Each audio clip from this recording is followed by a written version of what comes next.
Hey, Martha, quick question. What does the scoreboard at Wrigley Field have to do with bank marketing KPIs? Well, our guest today has some great tips on bank marketing KPIs and compares them to the scoreboard at Wrigley Field.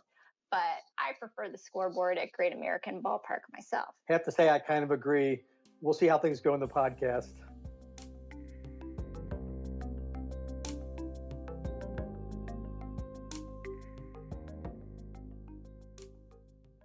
Hello, and welcome to Bank Marketing Today by Via. I am Alan Greer, and together with Martha France, we are interviewing bank marketing leaders about current trends, new marketing technologies, branding, and the overall state of the banking industry.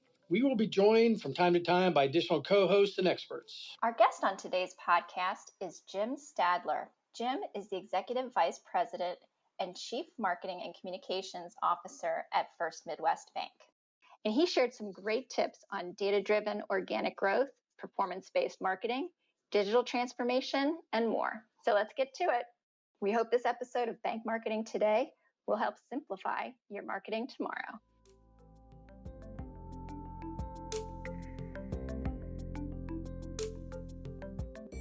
Hello, I am Martha France, and I am joined today by my co-host, Alan Greer.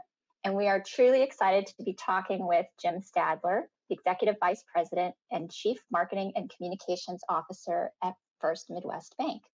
Welcome to the Bank Marketing Today podcast, Jim. Martha and Alan, thanks. Looking forward to our discussion. Should be fun. We're excited about it too. Thanks. Jim, can you start off by sharing a little bit about your background with our listeners? You have a really unique mix of agency and client-side experience, along with experience in the franchise industry with McDonald's. How has your background from other industries influenced the marketing approaches that you're taking at First Midwest? Yeah, it's a great question, and it's funny. I'm probably an anomaly within the banking industry based on my background from a chief marketing officer's perspective. But I started my career on the client side just briefly. I was with Kimberly-Clark Corporation for a number of years, and then migrated to McDonald's, where I spent a bulk of my time, and actually spent time in what we call the field marketing for McDonald's. Worked in Oak Brook in a number of different disciplines. For some reason, I decided to migrate to the agency business and thought it was an interesting business because obviously I was exposed to it with marketing at McDonald's, and went over to DDB Worldwide, which is a global agency, and spent time on a number of different accounts, actually started their B2B practice, and then decided if I was going to stay in the agency business that I should go to a small independent, gain some ownership, which I did, and became a partner in Schaefer Condon Carter, and it was a small 100-person shop, independent, and we had a great run. First Midwest Bank was one of our clients, and at one point they decided they were going to create a new role at the bank, Chief Marketing Officer, and have it report into the president and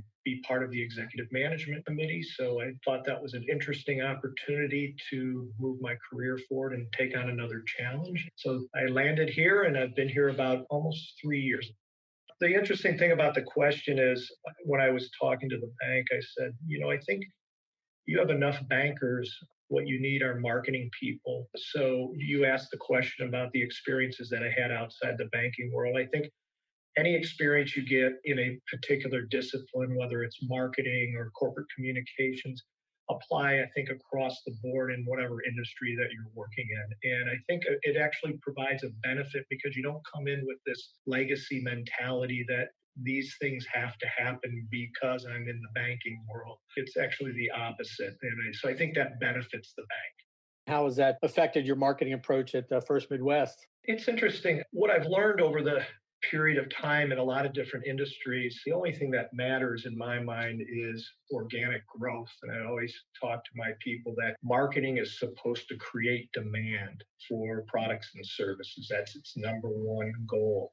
All of the ancillary things, brand, how you use your data, the customer, everything around that. But, organic growth is at the heart and soul of what a marketing function should be. So I always focus on that. I think some of the things that we did at McDonald's was all about transactions and average check, which equals sales, right? How many transactions you have, what's the average check? But it was very specific to growth and how did you drive that growth? And I think you can take those learnings and you can extend them into any industry. And so I think that's an important tenet that even though I know it sounds so simple, I think it gets lost sometimes that the focus should be on that particular area. And then everything else, I think you can build around that. Yeah, for sure. Great info. I certainly appreciate it. Kind of change gears a little bit. And I wanted to congratulate you on the recently completed merger with Park Bank. Pretty exciting.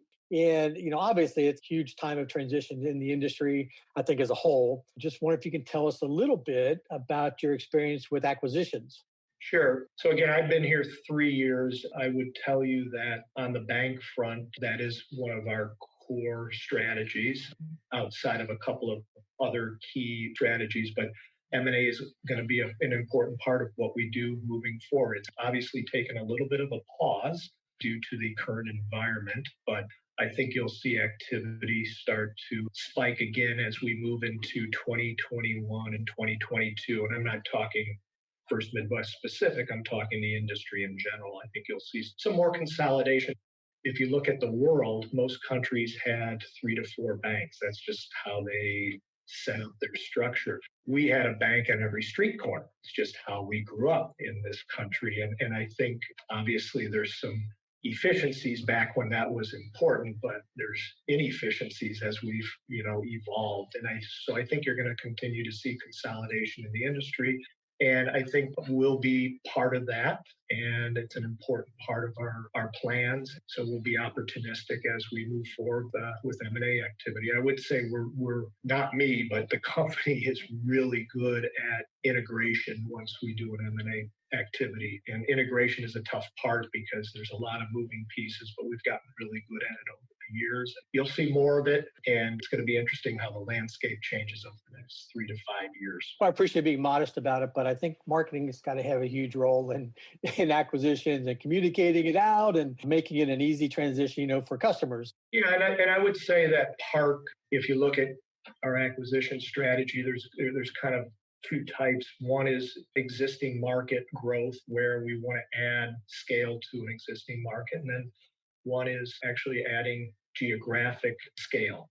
A couple of key things that you look at as you build out your M&A strategy. And certainly marketing was part of the M&A strategy, and we had to be careful as to how we represented the brand and introduced the brand once the integration was done. A few minutes ago, you mentioned organic growth, and that's obviously using internal resources to drive that growth. How do you do that for First Midwest? It's pretty simple, and I like to simplify things, but we really focus on 3 core areas for growth. And then we build plans out from there. And as you guys know, we have 4 core businesses. We have a consumer business, we have a retail small banking business, we have a commercial business, and then we have a wealth business. So obviously all of those businesses are a little different. So you have to approach organic growth a little differently with each business. But fundamentally, in our business, you're looking at prospecting or acquisition. Yeah, so that's net new clients, right? Whether it's a product or service. You're looking at efficient and well thought out onboarding of new clients. And I'll get to that in a second. Then you're looking at cross-sell, product penetration.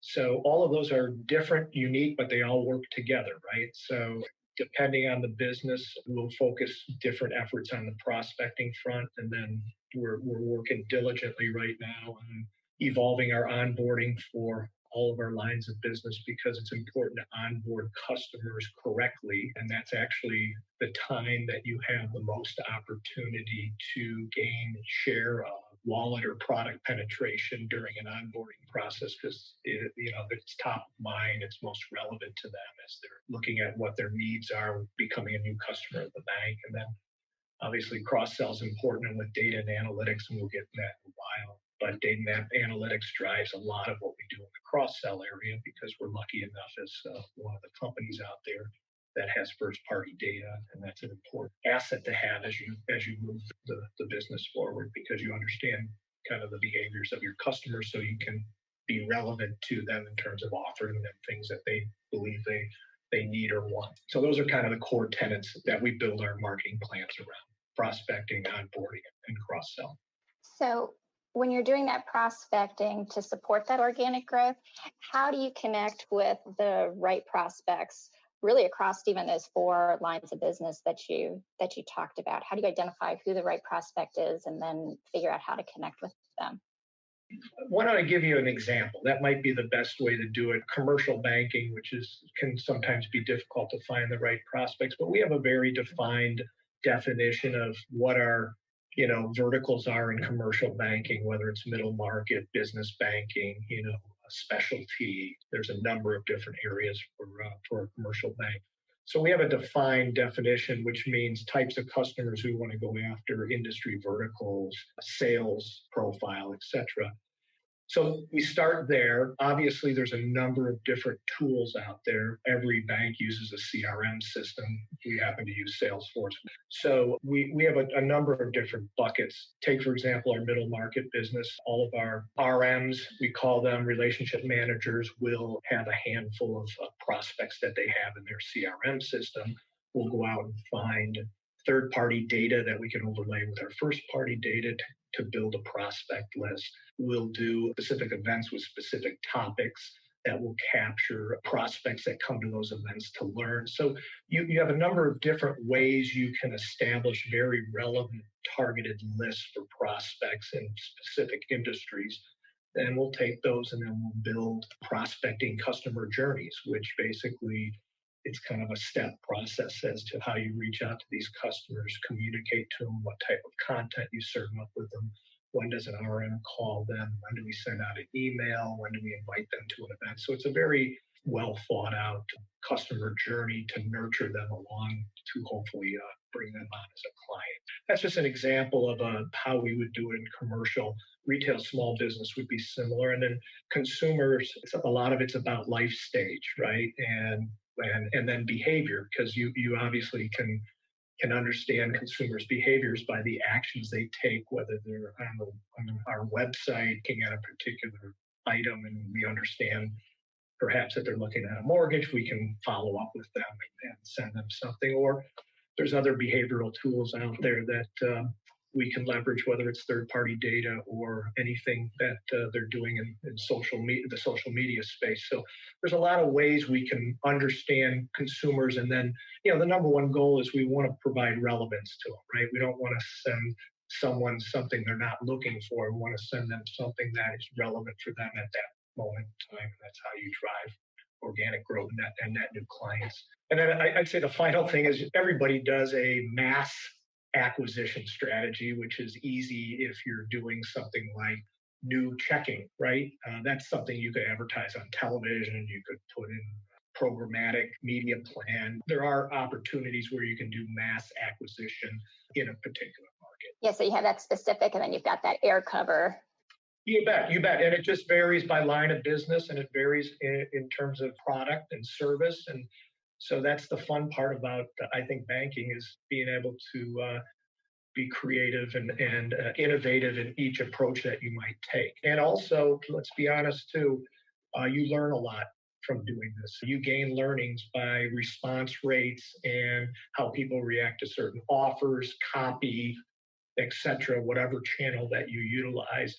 And then you'll learn and you'll optimize, and then you'll get better results next time you keep doing that. And that's kind of the key to what I would call modern marketing, and as well as personalization and being as personal as you can. It's almost like a one-on-one conversation with a customer.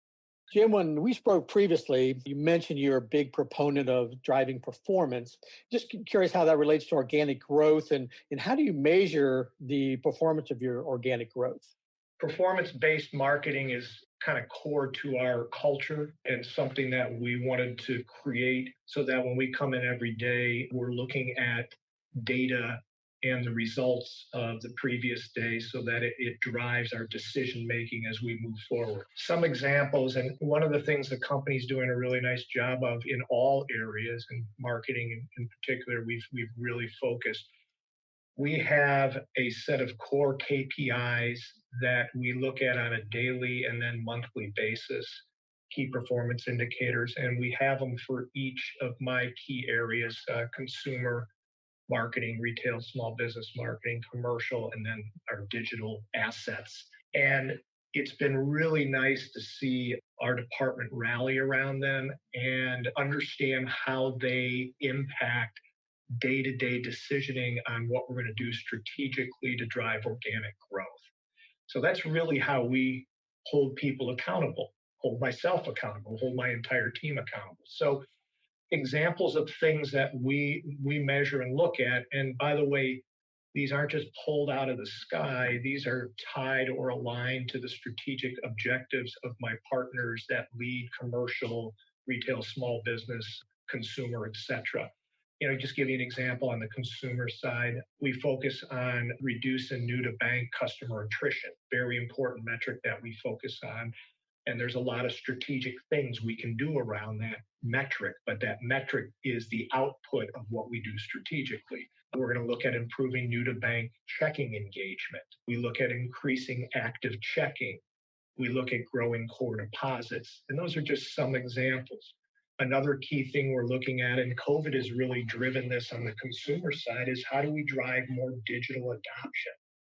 What does digital adoption mean? Well, it means, direct deposit, online banking, mobile banking, e-statements, debit. Those are all very tangible, we call them engagement services that keep clients sticky, but also provide them with a better customer experience and helps us manage attrition, which is very important. So those are just some consumer data points that we look for, but those are what hold us accountable to your point on organic growth and how we drive organic growth, because those lead to better performance and they lead to organic growth. Those are consumer examples. I can go down a list in any one of our lines of business, but the idea is align with your line of business, have the correct KPIs that strategically are going to deliver on that organic growth.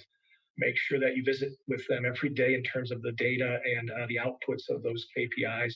And then we have an hour-long conversation every month on them and how we adjust them. And we ideate around them to help drive even better performance. It's a fun process, actually, because everybody always asks, how do you win? How do you succeed? And KPIs are really our scoreboard at Wrigley Field, right? It's how we look at wins and losses. And that's important because it's fun to see progress.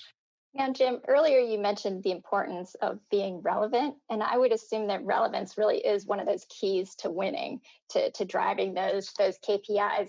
In looking at your website and some of the promotions you've done, I really like how your marketing approach seems to be about deliberately providing value to your audience, like in your We Have Ideas Resource Center, and the promotion you did with ESPN 1000, the ad campaign giveaway. So how do you instill that approach in your team? So I think you got to start with an insight or a strategic insight as to why we're doing something. And I would tell you that our strategic insight in developing this We Have Ideas campaign, which is about 2 years old now, and we continue to evolve it, was driven by some research that we did with a partner. And what it told us was, in most cases, banks' products and services are somewhat of a commodity. It's money, right? And most people have similar products and services. So where do you differentiate? And I think there's two areas that the research told us for the differentiation. And one is providing value, incremental value in terms of thought leadership and knowledge and things of that nature, so you can differentiate. That could manifest itself in a bank having a particular expertise in a vertical that they can then create more value, right? Because they understand the business. That's, bringing more value to the conversation. And then understanding the client's business. So those are the two areas those are kind of the two core tenets. We thought developing a thought leadership platform across our lines of business, and obviously they're communicated and defined differently within each line of business, but we thought that would be a powerful tool. And then use that platform to drive what I would call engagement with our clients and creating that relevant value. So examples I have here, are leveraging events in the commercial world. That's important, whether it's, how do steel tariffs impact you, or legacy planning to leave your business with your family. Or, I mean, there's so many topics here you can go into that provide thought leadership. Partnerships, you talked about ESPN. We also did one with WTMX, which is a big station here in Chicago, women in business, and we leveraged that. That was a very, very big program for us. Both were strategic partnerships because we wanted to help support and drive opportunities with both of those segments, women in business, which is one of the largest growing segments in small business, and small business because of what was going on with COVID for our ESPN promotion. Sponsorship, looking at sponsorships and how we can leverage that in terms of our content. And then building content in our content hub that we feed into our Salesforce CRM system and also our marketing cloud system. We can do campaigns to send relevant content to our customers or potential prospects that might nurture them to become a client. Yeah, so it's a whole strategy around this notion of we have ideas and relevant content. So that's been a really easy thing for our team to get around, their heads around it. How do I create strategies to help drive that within our marketing organization against our customers and potential customers? Then too, just a little bit ago, you talked about digital and kind of how the customer experience you're driving towards digital. But then too, when we talked previously, you talked about digital transformation. That seemed like it was even bigger than that, like it even got into the operational. And digital transformation, that's a phrase that a lot used today, right? It certainly is. So I'm curious what you mean by that and how you can maybe put that into real terms for our listeners. I call it creating a better digital marketing customer experience. So some of our core tenets moving forward to help build that out are data science. That's, just understanding the data and how we can use that data to better drive organic growth. So that's one area. The second area is evolving our digital media so that we're more prescriptive and we're more targeted and we're able to do it in a more efficient manner across the board. And that's our SEM strategy, programmatic, social, and other forms of digital media. I think our shift is going to be, and I think it's accelerated over the last 6 months based on the environment. We're going to probably shift some of our focus more to that area.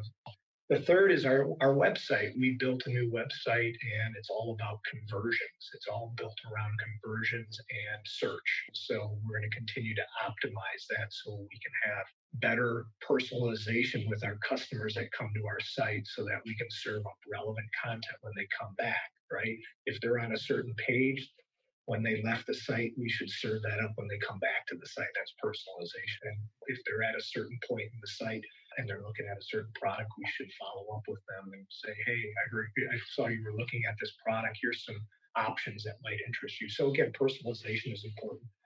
Last two things in our area, customer insights. We got to get better at customer insights because that drives a lot of what we're going to be doing in digitizing our offerings. And those are just constant feedback loops. If you guys know when you're on websites, they always ask you for these little surveys, right?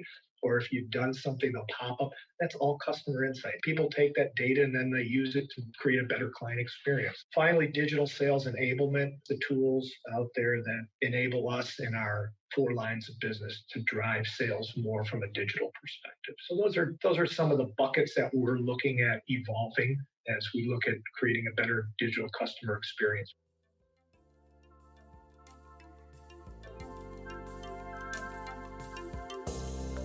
Leading banks partner with Via to simplify direct marketing and increase the speed of marketing execution.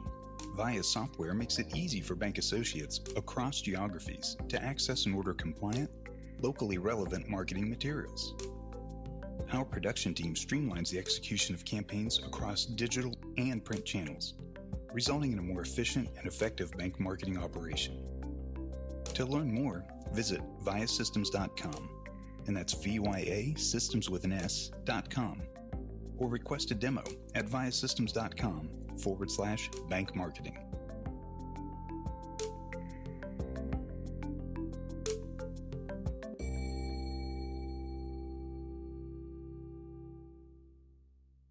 One of the things we're trying to achieve and accomplish through the podcast is to give mid-sized bank marketers more of a peer-to-peer forum. What are some of the marketing challenges you think are unique to mid-sized banks, and what type of advice could you give them for solving those challenges? I am on a mid-sized bank panel with a number of CMOs across the country. It's a wonderful resource. And I got to tell you, we got a lot of smart bank CMOs out there, a lot smarter than myself. And so I've learned a lot from their experiences as well. I'm hoping they've learned from mine as well. But so that's a neat opportunity to just understand what regional banks out there are facing from challenges. And I would tell you, there's a couple of things that keep coming up that your listeners are going to agree with. One is resources. We're just not as big as Chase and Wells and banks of that size, or even the super regionals. And resources have a lot of different definitions, right? There's people resources, there's technology resources, there's any number of different areas of resources. So I think mid-sized banks have to be much smarter as to how they allocate those resources. That could be my marketing budget. I probably don't have as large a marketing budget as most larger banks.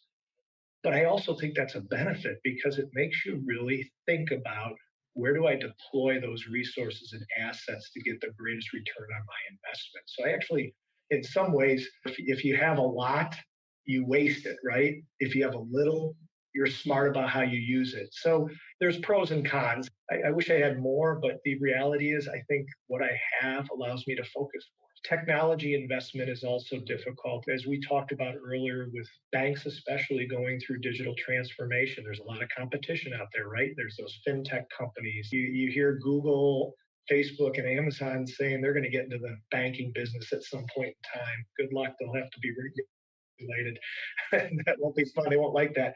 But there's a lot of competition out there, and there's a lot of investment going on. And so much like resources, how do you make the right decisions on the technologies that you're going to invest in to drive the business moving forward?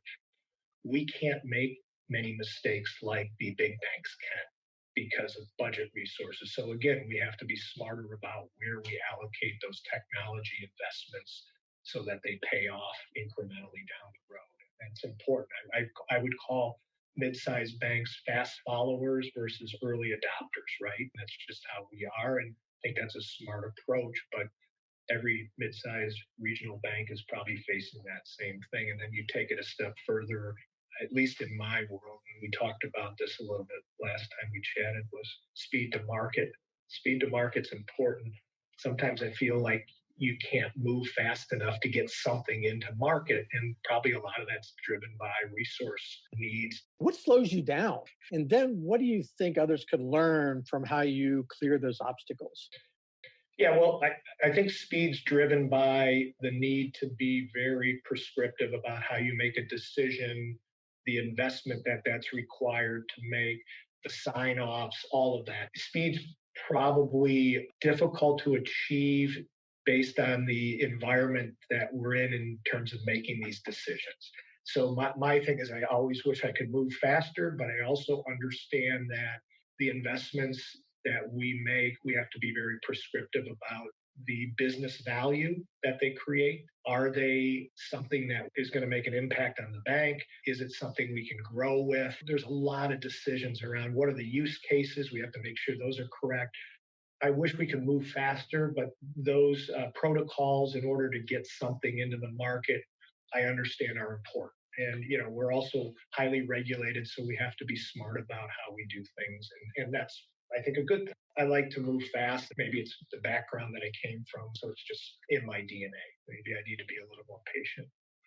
Well, I think it's this day and age in the banking industry, that's probably not a bad thing.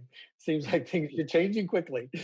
And to your point, that's probably driving a lot of it too. You see changes happening so rapidly. You want to be right behind those changes and following those changes. And sometimes it just doesn't move that fast. It's just the reality of the world we live in. Earlier, you mentioned innovation, and marketers often have to sell innovation internally first. So does it go back to being prescriptive about the value as far as like when you're trying to sell that innovation, your colleagues on the executive team? It's a process. I mean, two good examples are evolving our customer relationship management system and where we invest and what's the business value of that system to each of the lines of business and does it make sense? And so you go through a process. But you know what? The rigor of going through that process is actually immense benefit on the back end because it nets you out with the KPIs that you are going to be utilizing to drive that investment. You've already created your scorecard, if you will. And as you go through that rigor, like anything else, it creates a organizational commitment, right? Go or no go. And that rigor, I think, provides that commitment, which makes it easier on the back end to implement. Even though the rigor can be tough at some point in time, it is I think, a necessary evil in order to move the process forward. I don't think if you have that, you're going to have some issues on the back end that were never thought out prior to the implementation. Yeah, and I think what you just said, it's so key that once something is implemented, that you've got people's buy-in and that they're going to use it. So if you've gotten that buy-in as part of the rigor of selling it internally, it's a lot smoother on execution. Right. And I would tell you, there's a lot of stories about companies out there where the internal processes are a lot tougher than the external process of selling something because and they built that for just that reason. If you're committed to it and you can convince me through the rigor of a business analysis, a payout, et cetera, then you know what? Then it's going to run much smoother once you get it outside that box. And I think companies that are run really well have that rigor. Especially for marketing, I think, and I think it's telling that your position was newly created, that there was kind of this recognition that marketing was important. But I don't think that's true across all of the companies in this industry, across all the banks. No, it isn't. Before this role was created at First Midwest, certainly the role of marketing reported into a line of business, so it had no exposure to our executive team and did not have a seat at the table. But they purposely did this, and I think that the management was smart to do this. Whether it was me in this seat or someone else, this role can bring a lot of value across the organization. And it's not uncommon in other industries, so I don't know why it wouldn't be common here, right? Which is funny. But that's sometimes how industries grow up, right? For the record, that's how we feel about Martha here at Via. It works out really well because it takes a lot of pressure off me, which is wonderful. But no, no, it's a very similar situation with us. Yep. Good. That's good. Kind of, and I don't know if it's a loaded question or not. Where do you see the banking industry going, and also where is it going for First Midwest? This is my perspective, not held by the bank. That's good. That's good. Go for it.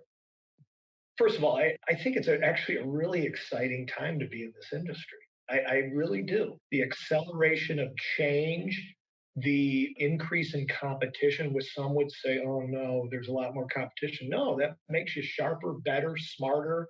So I just think there's a lot of interesting things going on in this industry. I would tell you, and please don't take this the wrong way, in a kind of backwards way, COVID has helped move things forward faster.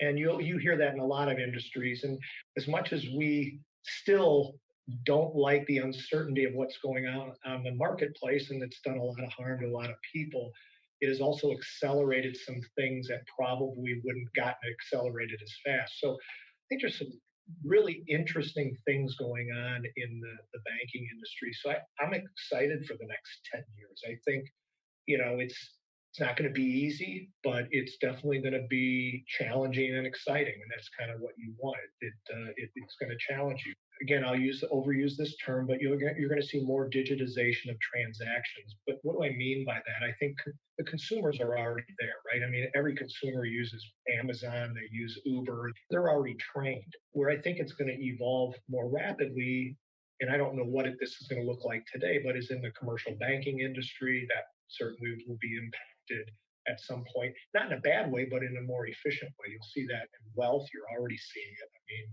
Morgan Stanley bought E-Trade. So you're just going to see a lot of interesting changes on the digital front that I think will benefit the customer. Self-service, I think self-service is going to become more and more important. And what does that do to branches and the whole footprint of a bank? Personalization, and then I think the improved client experience. I think those are things that I think you're going to see over the next 5 years. I'd love to come back in 5 years and see if I'm right, but I probably not. Oh, we'll have you back in 5 years. We'd love to have you. Well, Jim, with all of that going on in the industry, and then layered on top of that, marketing is changing at a fast pace as well. What are your go-to resources to keep up with and to learn and expand your knowledge? Yeah, so I mentioned earlier the peer group of mid-sized banks. That's a really good resource to just share ideas. And you think about it, none of us are really competitive. I might have one or two on the call that were in the same market, but most of us are geographically dispersed, which is good. So a lot of interesting knowledge sharing there that's of benefit. And I would tell you, even during the COVID situation, it was hugely beneficial because a lot of people were going through a lot of interesting decision making.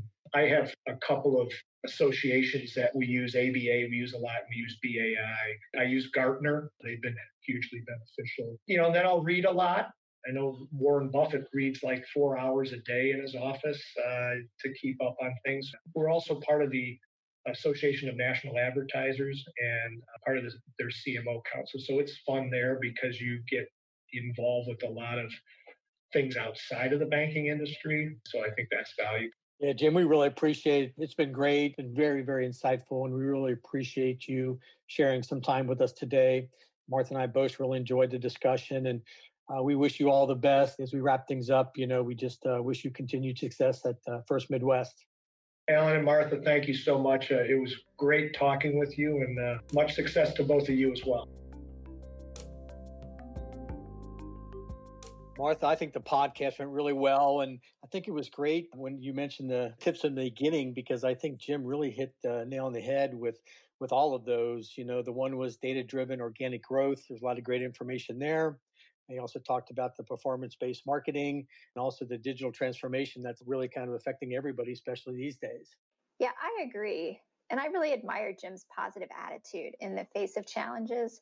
In fact, some of what he said about addressing budget constraints really echoes what we heard from Kevin Makowitz in a previous episode, where he talked about limited budgets teaching you to optimize and work smarter. Yeah, you're right. And for the record, I've never been to Wrigley, so we'll have to put that on our list. Yeah, I'd love to get out there. One of these days. One of these days. Thanks to our listeners for joining us. We really appreciate it. You can check out more episodes in the show notes at viasystems.com. Via Systems is VYA, systems with an S.com, or you can listen wherever you listen to podcasts. Be sure to subscribe and give us a review. And if you have ideas or topics, questions you'd like us to cover in the future, just email us at marketing@viasystems.com. Thank you so much.